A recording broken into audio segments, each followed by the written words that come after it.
Na coluna Spot de hoje, aqui no Jornal Farol, www.jornalfarol.com.br, nós vamos lançar um olhar para uma história contada há mais de 2000 anos para refletir sobre o feminismo e sobre os comportamentos patriarcais que atravessam tempos e tempos. Suzana Nascimento, minha entrevistada de hoje, estreia no dia 6 de agosto seu mais novo espetáculo, Em Nome da Mãe, que é baseado na obra homônima do italiano Henri De Luca. Falei certo o nome dele? R. R. De R. De Luca. Luca. É porque não tem acento, né, no italiano. Sim. A peça estreia de forma online no canal do Sesc Rio no YouTube. Suzana, que coisa boa receber você aqui, mineiríssima de Obrigada. Juiz de Fora, uai, sou. Uai, nós dois. Isso aqui só pode virar um papo de comadre que a gente vai adorar e espero que vocês gostem também. Bem-vinda, Suzana. Bom, Obrigada, querido. primeira coisa, esse é um dos trabalhos que você concebeu durante a pandemia, num período em que você decidiu voltar a morar em Juiz de Fora. E aí, antes da gente entrar na peça mesmo, conta um pouquinho desse retorno para a sua cidade natal. Sim, sim. Bom, eu voltei 20 anos morando no Rio, né? Fui para o Rio em 2000. E aí, quando veio o início da pandemia, né, tudo fechado, e o meu pai estava hospitalizado aqui. E aquele assunto de, nossa, as estradas vão fechar, e a gente lá no Rio com medo de repente fechar e a gente não conseguir vir para cá para ver meu pai e tal, e nós viemos um pouco mais de malas, pensando em ficar mais dias, sem saber muito bem, né, todo mundo naquela situação, sem saber muito bem de nada. E aí acabou que meu pai faleceu 4 dias depois que eu cheguei. E eu acabei ficando, que eu fui ficando com a minha mãe, a gente ficou numa granja, na granjinha que a minha irmã tem, em Valadares. E fomos ficando, e a gente foi entendendo que não tinha o menor sentido voltar para o Rio, a gente não tinha um trabalho para fazer no Rio, e pagando aluguel no Rio de Janeiro, até que chegou uma hora que a gente entendeu que não estava tendo nenhum sentido ficar no Rio. A gente estava começando a fazer coisas online e a gente falou, nossa, a gente está segurando um apartamento no Rio, né? E então entregamos o apartamento e decidimos ficar por aqui até a próxima decisão. Então, no momento é isso, né? Esse retorno foi dessa forma, e isso me permitiu um reencontro diário com a minha mãe. Né? A minha relação com a minha mãe é ótima, mas a gente estava 20 anos sem ter esse relacionamento diário, né? Eu morando no Rio, vindo a Juiz de Fora visitar, e ela a mesma coisa. E a gente estava, depois desse tempo todo, ali na mesma casa, e foi muito importante esse retorno. Foram muitas coisas, a gente passava o dia inteiro juntas, então era muita conversa, ela me contava muitas histórias. Daí surgiu o filme Árvore Mãe, que é um curta-metragem, né? Ela contando um pouco da história dela, até de memórias de opressão mesmo, da criação dela e tal. E o Em Nome da Mãe, na verdade, que já existe, o projeto já existe há 6 anos, mas foi nesse período que ele começou a florescer e de forma online, né? Então ele também foi nutrido por esse reencontro, esse retorno. E foi muito importante ele esperar para nascer agora, porque foi depois de tudo isso que aconteceu. Então tudo isso está nutrindo o trabalho também. A gente pode observar, né, que muitos artistas fizeram esse retorno para suas cidades ou migraram dos grandes centros urbanos para lugares menores e mais Sim. possíveis, né, de sobreviver ao caos que se instaurou no setor cultural, né? Para você, então, esse período de quarentena, né, de pandemia, ele acabou sendo um período muito criativo, então. Demorou, né? Foram meses e meses primeiro de um bloqueio, porque depois da morte do meu pai, então foi um período de muito triste, assim, né? De muito silêncio.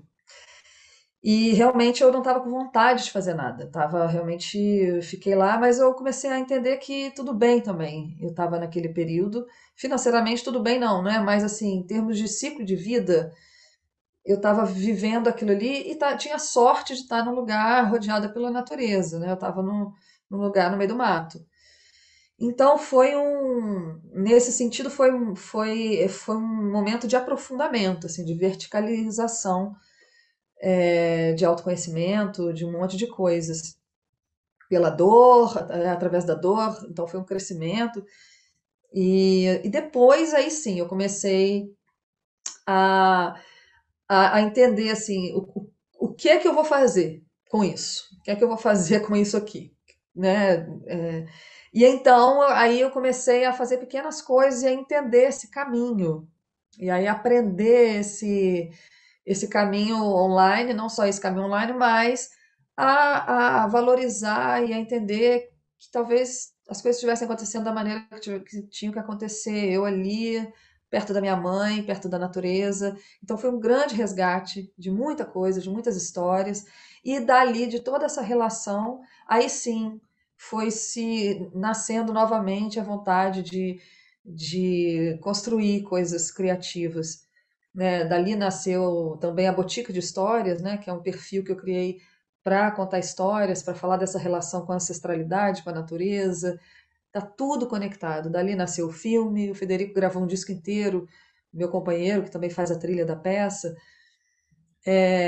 E ali também começou a ressurgir essa ideia do Em Nome da Mãe retornar.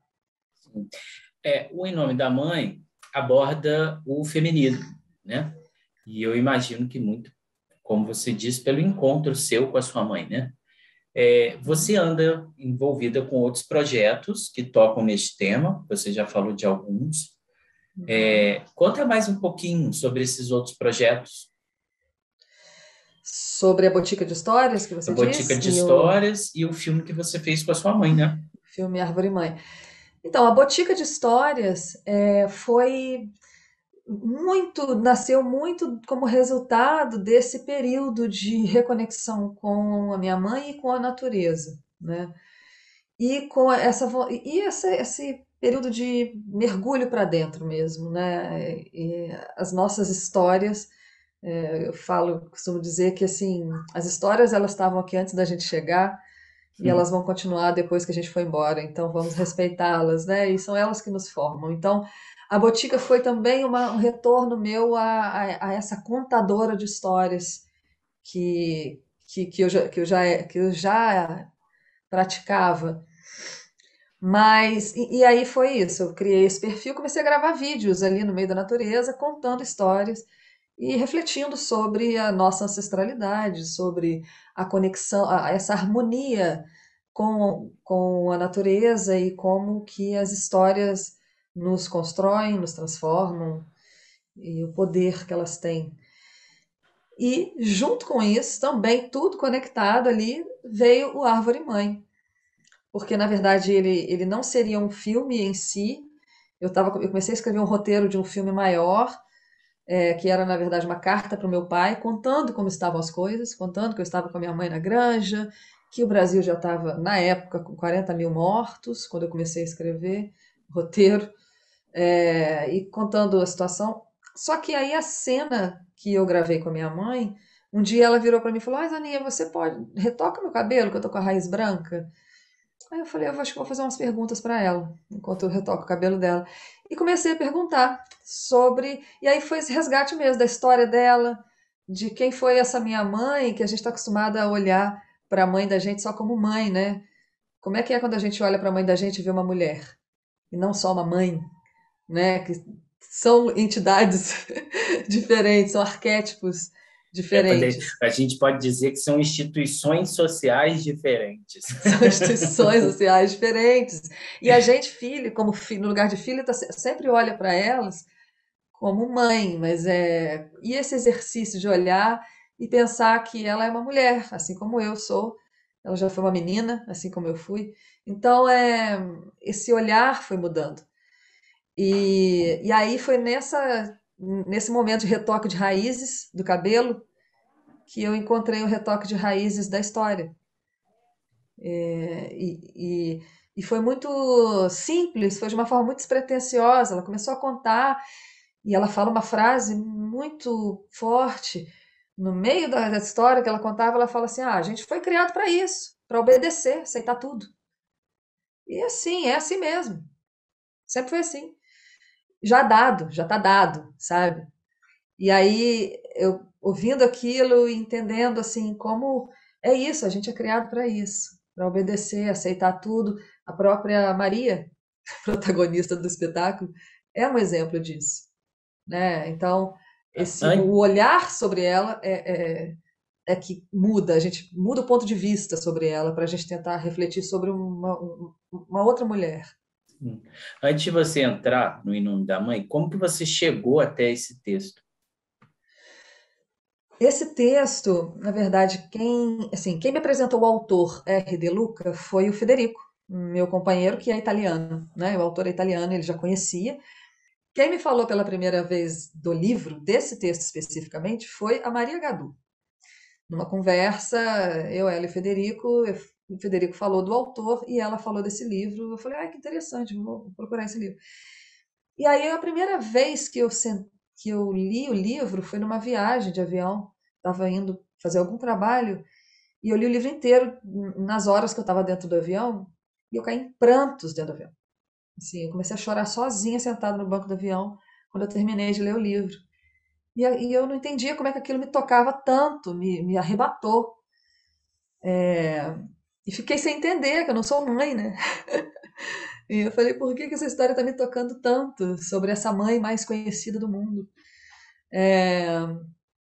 E eu entendi que essa história me tocou tanto justamente porque foi quando eu olhei para ela, para essa personagem, não como essa Nossa Senhora que a gente conhece, famosíssima, mas pela primeira vez eu perguntei quem foi essa menina?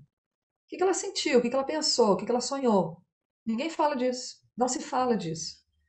E aí isso me tocou muito. Foi a primeira vez que eu tive contato com o livro. Naquele dia eu decidi que eu ia fazer um trabalho com ele. Sim, e a tradução Foi em para o 2000, português desculpa, isso foi em 2015, isso foi há 6 anos já tem atrás. bastante tempo. A tradução é do É. Federico. A tradução é do Federico. A gente tem, existe a tradução em português, existe uma versão em português no livro, do livro, mas como o Federico é italiano, a gente partiu do original e foi trazendo essa tradução a partir dele, que também já tinha um olhar mais afetivo para o projeto. A tradução é dele.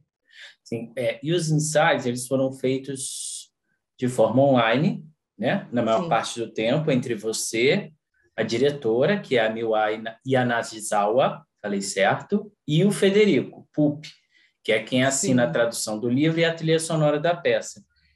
É Uhum. complexo ensaiar à distância assim? Nossa, é mais do que complexo, é uma empreitada.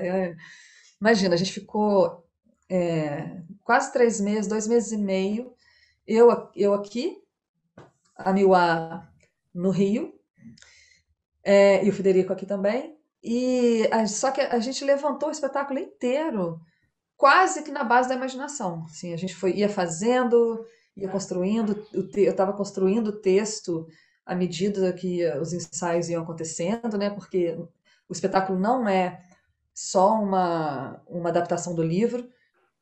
Tem uma dramaturgia que foi muito além da história do livro, então tem personagens que não existem no livro, tem cenas inteiras, tem situações, eu trago temas da atualidade, histórias pessoais, então a história original ela foi toda perfurada, então foi a partir do livro. E aí esse texto foi sendo construído também ao longo, e a gente aqui com uma câmera, com um computador, com um celular, um ring light delimitamos um espaço. Então agora a gente, então eu vou passar nesse momento a câmera passa e eu saio do quadro. Só que não tinha uma pessoa segurando uma câmera para eu passar e sair do quadro, então eu tinha que fingir que a câmera estava fazendo movimento e eu fazia uma coisa assim, entendeu? A câmera passa e eu saio do quadro. Então foi incrível, assim.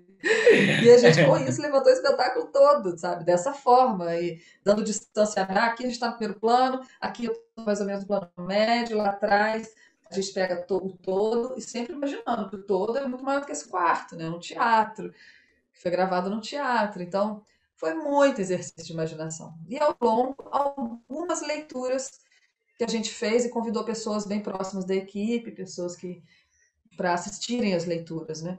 E tivemos retornos maravilhosos só na leitura, assim, as pessoas ficavam muito emocionadas. Então, foi sendo alimentado assim o processo. Sim. E vocês definem como teatro? Olha, Breno, para mim é teatro. É Uhum. teatro, a gente fez questão de manter essa a linguagem, tanto que a gente faz com uma câmera. A gente não quis várias câmeras e corta, para, corta, corta, corta, para a gente manter a essência teatral. A gente gravou no teatro e a gente também deixa à mostra vários elementos da carpintaria teatral. A gente aproveita elementos do próprio teatro. Tem uma escada que está em cena que é do teatro. Eu brinco que o cenário da peça parece um canteiro de obra, porque tem uma escada ali, tem um monte de areia ali, é muito engraçado. E a gente realmente aproveita essa carpintaria do teatro. É, e a gente tentou, de todas as formas, realmente manter essa essência e aproveitar ao máximo esse encontro de linguagens, porque chegou, né, quando eu cheguei no Rio para a gente fazer os ensaios presenciais, que foram pouquíssimos, mas primeiramente foi um choque, depois de quase 3 meses no Zoom, de repente estava lá, com aquele teatro daquele tamanho, e a gente fazer esse encontro, né, entre o que é o teatro que a gente estava construindo e imaginando, e onde a gente estava, o lugar físico, o teatro, e o olhar que não era da pessoa, era da câmera. Né? Eu não fiz a peça olhando para o público, eu fiz a peça olhando para a câmera. Então, como fazer esse encontro, aproveitar o que os dois têm de bonito, né, para compor a beleza da coisa, e sem perder a essência do teatral. E eu considero que realmente ficou um trabalho muito teatral, com a beleza que também o cinema pode oferecer, sabe? Só que muito fortemente teatral. Então, o nome disso, acho que ninguém ainda sabe se é teatro online, Sim. se é, o que que é peça-filme, né? Vários nomes estão pipocando aí, né? É. Por aí. Acho que a gente vai demorar um tempo para falar assim, temos uma definição para isso. Mas já está acontecendo. Já é algo, já é alguma coisa, uma linguagem que mesmo depois que a gente voltar para o 100% presencial, eu acho que a gente não perde mais. É um Sim. aprendizado que a gente teve aqui nesse momento, sabe? Essa não foi também a primeira incursão que você teve nesse sentido durante a pandemia, né? Você chegou a apresentar o Calango Deu. Sim. Para quem não sabe, a Suzana fez um espetáculo que eu já não lembro mais o ano, porque foram tantos anos rodando com essa peça que a gente já se perdeu, que se chamava 2012 que estreou. 2012. E Estreou em roda até 2012. hoje, né? E Porque, roda, só parou de rodar por causa da pandemia. mas até na pandemia você apresentou ele também, né? Sim, sim. Mas foi uma experiência muito diferente dessa de agora. Porque assim, o Calango deu. Primeiro que é uma peça que já estava, né, pronta e Pronto. estabelecidíssima, né? É uma peça que eu já sabia fazer. Ela foi construída para o palco. E aí a gente entrou no edital da Lei Aldir Blanc, a gente fez por esse edital. E decidi fazer não no teatro, mas numa casa. Então a gente fez numa casa linda do século XIX, itinerante. E a câmera ia me seguindo. Era um plano de Uhum. sequência, era ao vivo, foram 4 apresentações ao vivão mesmo. E a câmera me seguindo, e foi uma experiência incrível. Então, essa foi uma experiência. Essa peça agora, ela já foi criada para o audiovisual. Sim. Então é uma outra coisa, assim, né? Descobri isso durante, assim, que como é diferente. Eu não fiz a adaptação de uma peça de teatro para a câmera. A gente construiu uma peça pensando na câmera. Esse foi o grande desafio, né? Então, e mesmo sendo gravada, é isso. Esse encontro foi a nossa grande busca, assim. E esse é o segundo trabalho, então, que você está sozinha em cena, né? Como é isso de estar Uhum. sozinha em cena? O Calango Deu é um texto seu, né? E esse é Sim. uma adaptação sua para um livro. Como que é você trabalhar sozinha nesse sentido?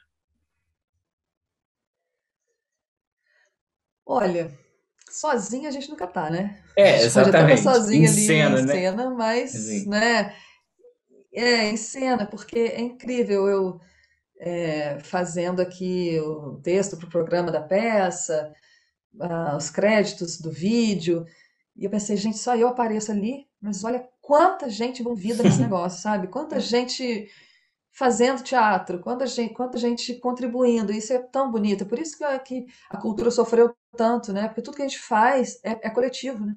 Tudo é coletivo, mesmo que você esteja sozinho em cena.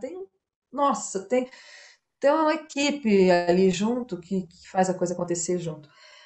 Agora, o estar sozinha, eu não considero que eu estou sozinha, acho que também vem da contação de histórias. sim. Por Isso que eu conta ia da contação falar. de histórias, por conta da contação de histórias, tem mais de 20 anos que eu conto histórias, então, assim, eu nunca acho que eu estou sozinha.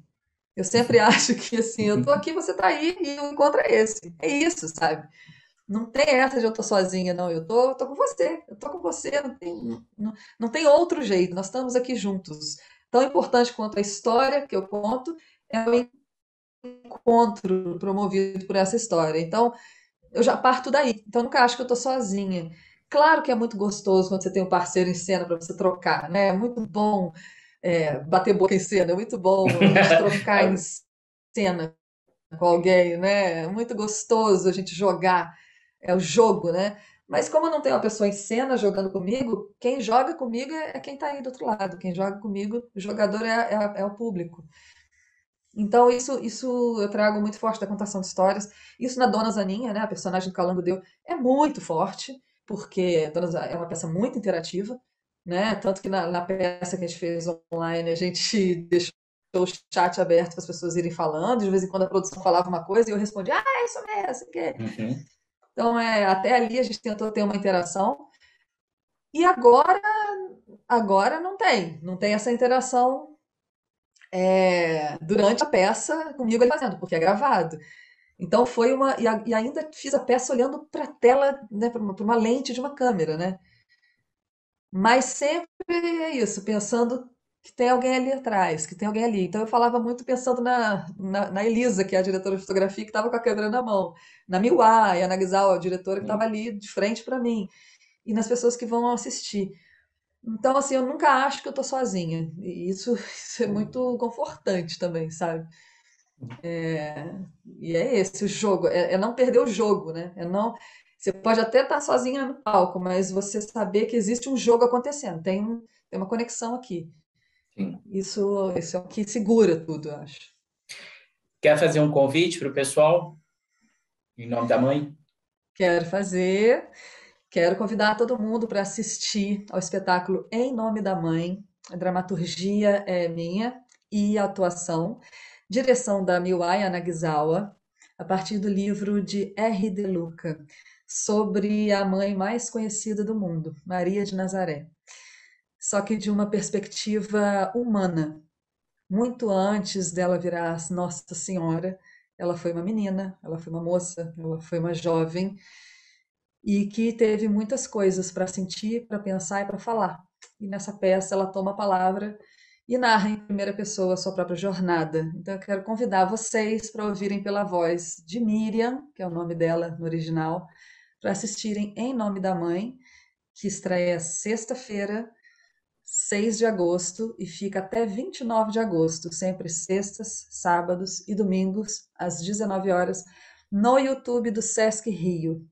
Venham todos e vamos nos emocionar juntos com essa história, porque eu estou me emocionando com ela já há 6 anos. Então, se emocionem comigo, por favor. Ó, então vocês fiquem atentos, o canal no YouTube do Sesc Rio é youtube.com/portal Sesc Rio. Vou repetir, Uhum. de sexta a domingo, às 7 da noite até o dia 29 de agosto. Suzana, muito obrigado demais Eu que poder contar com você agradeço, aqui. Breno. Poderia ficar tomando cafezinho, comendo pão de queijo aqui. Ah, a broa, tem uma broa ali, menino. Obrigado, viu? Eu que agradeço, querido. Obrigada, um beijo para todo mundo. Vamos seguindo.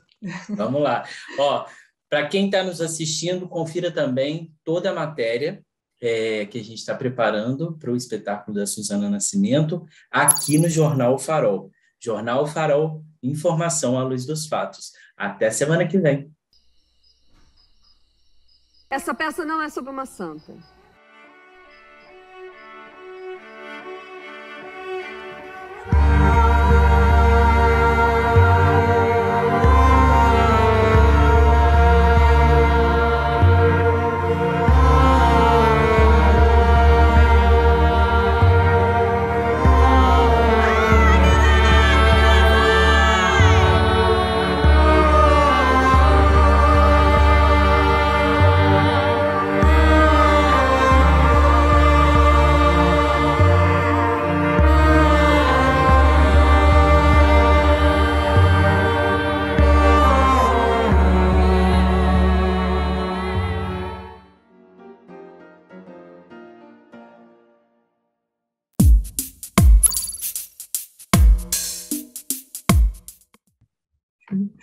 Ai, como a gente é simpático. Ai, mas é muito, é uma simpatia, que, meu Deus.